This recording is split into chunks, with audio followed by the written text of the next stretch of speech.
What does it take to get millennials interested in rail preservation? Today on the Roundhouse, we're hearing a presentation by Kurt Bell from the HeritageRail Alliance Conference of 2018. All aboard!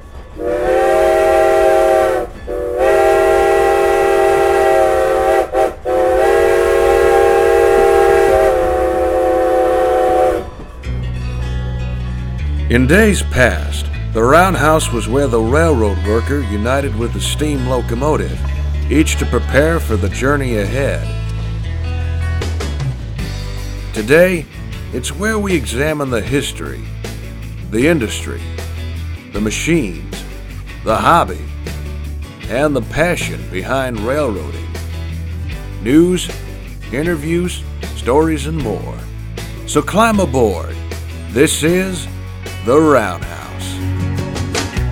Welcome to The Roundhouse. I'm your host, Nick Ozorak, and this is episode number 74 of our Trains and Railroading podcast, where we discuss everything in the industry and the hobby. You name it, and we discuss it. Today, we're going to do something a little different. We are going to cover a presentation that was given at the HeritageRail Alliance Spring Conference of 2018. Now, I went to this about a month ago in April. For those of you who don't know what the HeritageRail Alliance is, basically they are a group of tourist railroads and museums who come together to figure out how to further the efforts of rail preservation on a national and international level. So I was at the Spring Conference of 2018 in beautiful Lancaster County at the Strasburg Rail Road, and I want to thank you guys for helping to make that possible. How did you make that possible? Well, you know how I talk about this Patreon thing from time to time? Well, because of Patreon, at this point, as of recording this episode, we are averaging about $70 a month from your support. And briefly, there's a couple of people that I want to thank. First, Jacob Taylor, who has become a boilersmith for the Roundhouse on Patreon, and Roger and Kathy Furing, who've become firemen, or fire people, I guess you would say, for the Roundhouse. Thank you guys so much, as well as a couple of one-time donations from Andrew J. McVie and Scott Sanderson. Thank you all so much for your support. If you want to support the Roundhouse, there's a donate link on our website, theroundhousepodcast.com, as well as the link to the Patreon campaign. Any support you're able to lend us is fantastic because it allows us to travel and cover really interesting events and conferences such as this one. This is one of several presentations that I'll be sharing with you on the show. This is Kurt Bell of the Pennsylvania Historical Museum Commission talking about how to engage millennials in your tourist railroad or museum.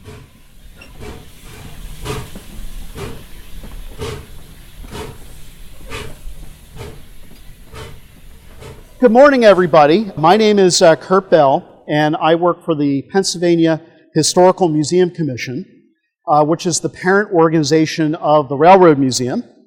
I'm going to present a very timely topic that is going to affect every one of your operations, and that is, what can we do to get younger people in our doors and butts in the seats? This is a perennial problem. It's really generational. We are very much used to, as railroad museums, of a model, and that is to run trains, and they shall come.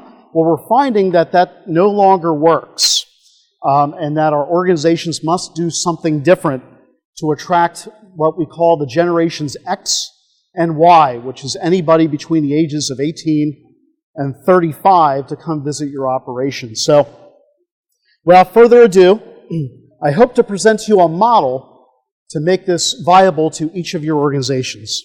Millennials now comprise nearly 90 million citizens worldwide, and they're quickly outpacing baby boomers in buying power and spending leisure dollars. How they choose to spend their time and money in future years is a critical factor in deciding whether they care to engage in railway preservation as a participant or as a user. With so many competing factors at play, what is a heritage railway or transportation museum to do?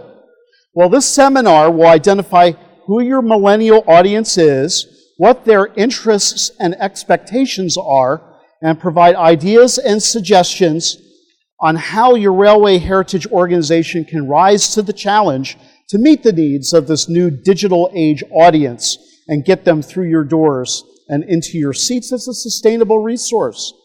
Failure to do so puts your institution at risk of a gloomy future or much worse. So let's begin by defining just what a millennial is.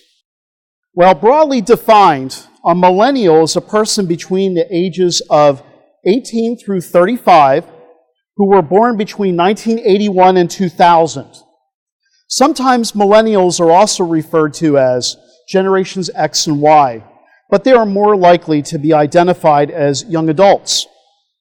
They have a strong public service motivation, they're technologically savvy, and they're socially connected. They are the largest generation in human history, and accept it or not, they are a force to be reckoned with.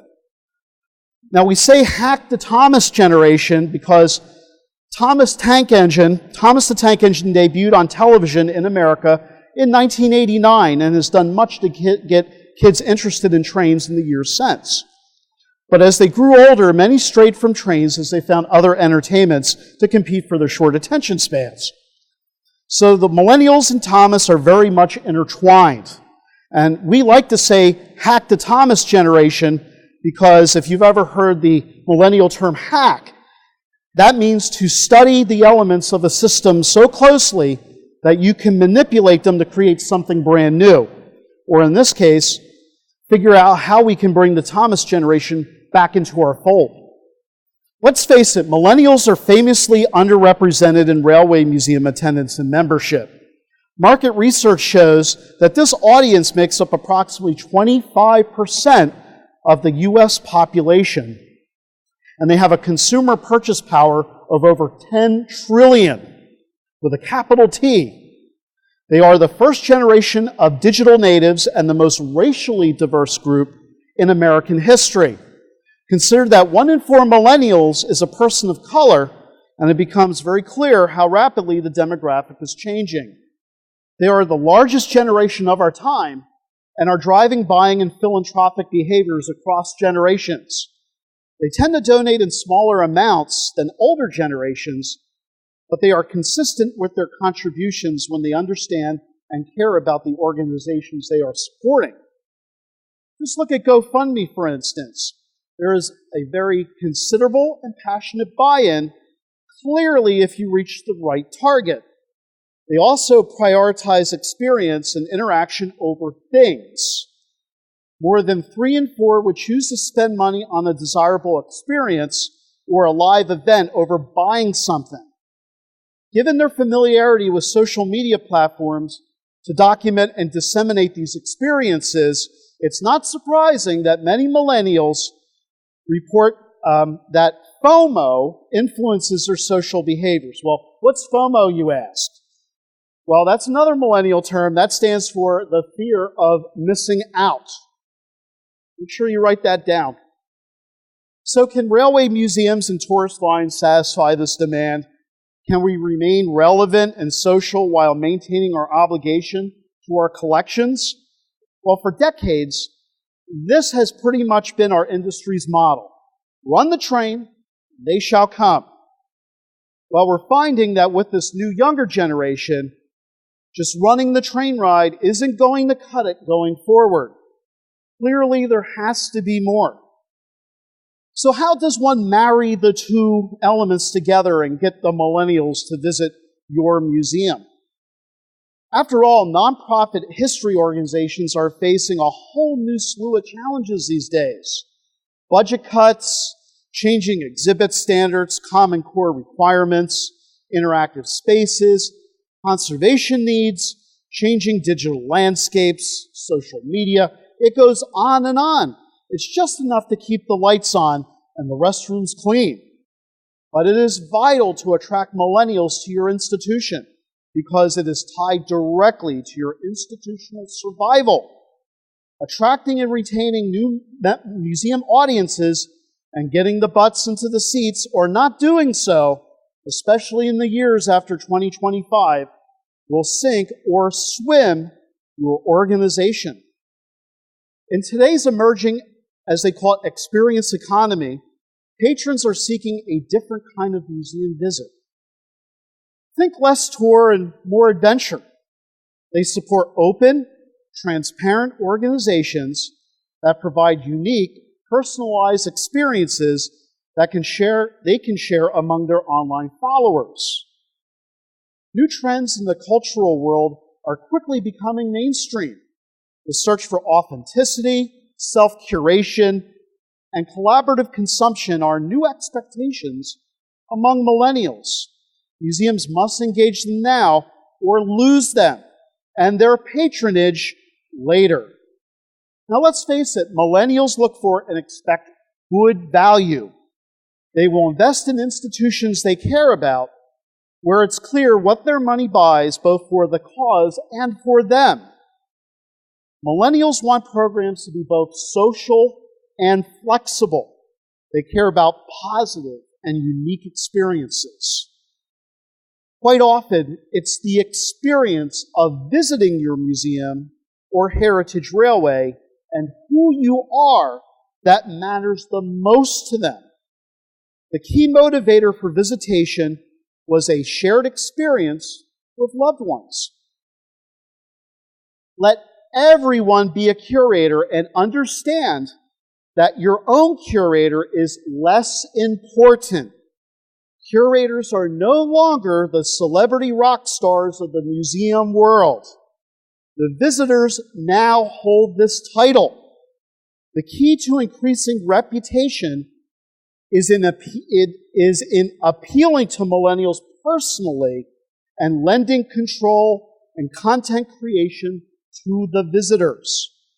Focus less on importance and more on relevance. Social media, as we all know, is a good tool to do this. An organization's stories and information is the true connector. In order to attract younger audiences, it makes sense that those stories should be important to them, not just important as determined by the organization. This is a very key point. And finally, millennials want opportunities to go behind the scenes physically and get a virtual showing of what I like to call how the cake is made. In short, don't tell, show. Generation Y audiences trust what they see more than what you tell them. They crave engaging content and are more interested in the process of making a cake than buying a cake. They are all about process, and they like exhibits that are technologically based. Millennials are all about technology, and they expect that your museum will put your collection online and make resources shareable as well. Clearly, millennials rely on technology for socializing, for giving, and for purchasing. Over 75% are active users of social networking sites like Facebook, Twitter, Instagram, Snapchat. These users post videos, they engage in tweeting and sharing links, and they become well-informed customers, tracking and advocating for their favorite events, causes, and brands. And of course, we can't forget the World Wide Web.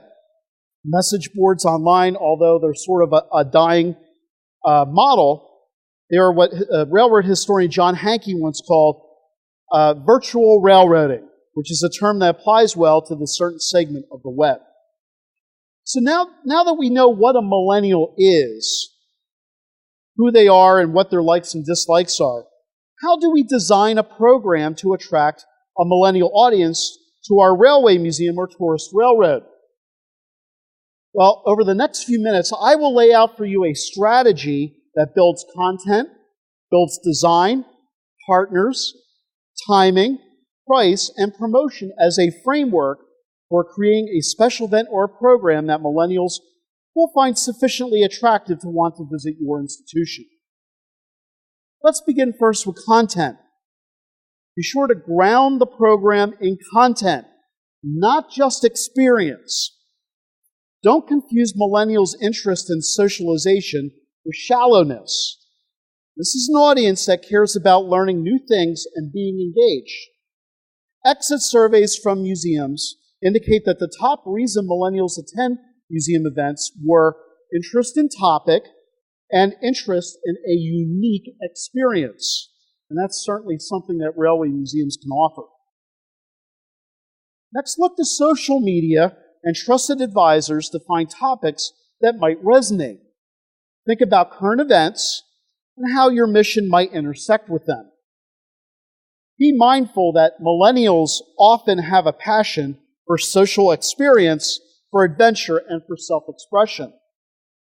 For example, when the Strasburg Rail Road staged an event for steampunk enthusiasts, it was one of the company's most successful events in terms of millennial attendance, not to mention the unique antiquarian attire they wore to the event. Next, when you design an event, be sure to create a social experience. Millennials value opportunities to share, express opinions, and visit with friends. Find ways to actively engage guests and provide time for informal questions and conversations. Most will be attending with a friend or a partner, or as part of a group. Provide hashtags so your guests can share photos and comments on social media in real time, which will also help spread the word about your event. Next, use a flexible format. Millennials like to party hop, and they like to attend multiple social functions in one evening. Programs with a firm start and end time can dissuade younger people from attending. They are more likely to go if it's a shorter program with a more flexible schedule. Play up the uniqueness of the event. Create a sense of urgency by providing an unusual experience. Use good hook terms, such as after dark, sneak peek, behind the scenes. Create a sense that the program may only be available for a limited time or for a limited number of participants. Again, remember, tap the potential of FOMO, or the fear of missing out. Work with external partners for both content and promotion. Association with others is a very powerful thing. While millennials do seek out new experiences, they want endorsement from an entity they trust, be it a college radio station or a local brewery. They crave something recognizable that puts a familiar name next to the unfamiliar thing. Millennials like to party hop and attend multiple functions in one evening. We tap the potential of FOMO, which we went over. The next step is to work with external partners for both content and promotion. Association with others is a very powerful thing. And timing is everything. Happy hour is your sweet spot. Plan events between 6 and 9 on a weekday evening. Guests can attend on the way home from work, but also not too late to prevent them from doing something else afterward. Because happy hour is a popular time for older audiences, be sure to build in flexibility for younger last-minute ticket buyers who may decide on short notice to attend. Offer programming that provides a clear value for the money you charge. Millennials are optimistic about their financial futures and stand to build wealth through their careers, but they also came of age during a financial crisis. Therefore, they are strategic about their expendable income. As one young person at a recent museum event in the agency that I work for said, I can do the $15 lecture, or I can do events where I can also get food and drinks and have friends for $15. Use word of mouth. Note that word of mouth can definitely include email and social media. Millennials look at trusted friends' activities to determine whether their people are interested in attending a particular program. Skift.com, which bills itself as the largest global travel industry intelligence of news, concluded in a recent report that the most forward-thinking travel brands, insert your organization's name here, are delivering deeper experiences to travelers by focusing on 3 things above all else: inspiration, personalization, and a path towards self-discovery. As Jim Porterfield once said, there is another way of saying heritage preservation as education and enlightenment, not as entertainment. Be sure to promote events by collaborating with trusted external partners. Use the program itself as a promotional tool and your guests as promotional partners by creating opportunities to share images and comments during and after the program. Designate hashtags so that guests can share what they're up to and plan a few places for photo opportunities. Also remember to use consistent language about membership on all printed materials. As for other considerations, don't underestimate the power of vibes. Prep your staff and volunteers to be welcoming. A guest at a recent Millennial event that I attended told a staff member about her discomfort around a volunteer who seemed unfriendly. For non-traditional audiences, it is vital that the energy at a program be both warm and inviting. Get advice. Seek input on your ideas. An advisory group made up of Millennial members, visitors, and or supporters can be a great way to get external perspective on all these issues we just covered. Next. Now that I've laid out a framework for designing a program, let's look at some audience surveys of actual millennial-age visitors from railway museums and what they find desirable or attractive to want to visit your venue. Next. What follows are actual responses collected last year by students at Davis and Elkins College in West Virginia who are majors in the Railway Heritage Tourist Management Program, which is headed up by James Porterfield. Next. And if you read some of these responses, they're very interesting and they're very predictable. Some respondents wanted to hear more stories, and they wanted an explanation of why the train ride was important and the context of what they were experiencing. Basically, they want a deeper dive. Others wanted to know what other cultural venues were in the immediate area. They also wanted to know where food venues were, bars, nightlife, and other amenities. They all stressed good web presence with generous content, especially apps that could inform and orient what they were seeing in real time. Some suggested historical reenactments, such as staging a vintage baseball game, which is something that the Strasburg Rail Road has experimented with, or first-person interpreters doing role-playing of a specific historical railroad tycoon or employee as a form of edutainment. A popular request is for a more authentic experience that was in some way unique. Others placed an emphasis on interpretive signage on rail trails or along rights of way. Some respondents suggested promoting a museum on social media with a special challenge or a photo that would attract visitors to come and search the place almost like a scavenger hunt. Others like guidebooks, tour guides, and other special apps for a richer interpretive experience.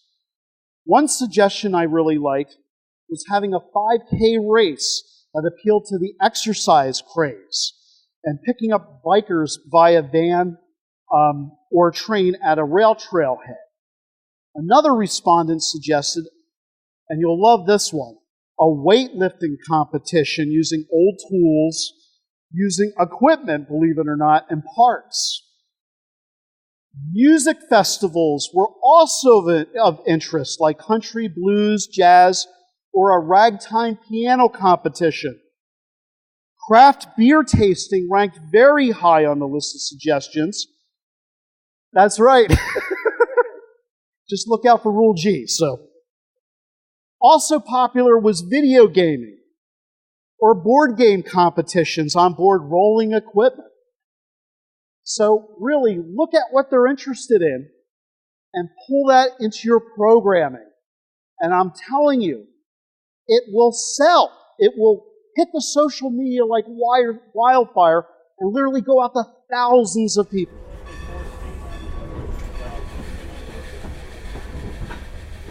Big thanks to Kurt Bell for allowing me to share this wonderful presentation with you guys here on the show, the Strasburg Railroad for hosting the convention, and of course to the HeritageRail Alliance for having this convention in the first place. Lot of very interesting seminars. I attended about 7 or 8, of which I have about 5 to share with you over the course of the next few months. I'm going to be spacing these out with the regular interviews that you're used to. Let me know what you think. If you like this format, if you like what Kurt had to say, what your thoughts on it were. I personally, for a guy who himself is not a millennial, felt that he did a really good job of addressing a millennial, which is me. Kudos to him for being able to do that. Let me know what your thoughts are on this. And as always, thank you so much again for your support, for making this trip happen. Be sure to follow us on social media. We're on Facebook, Twitter as The Roundhouse Podcast. Thank you for listening. And remember, as always, that the Roundhouse is our house.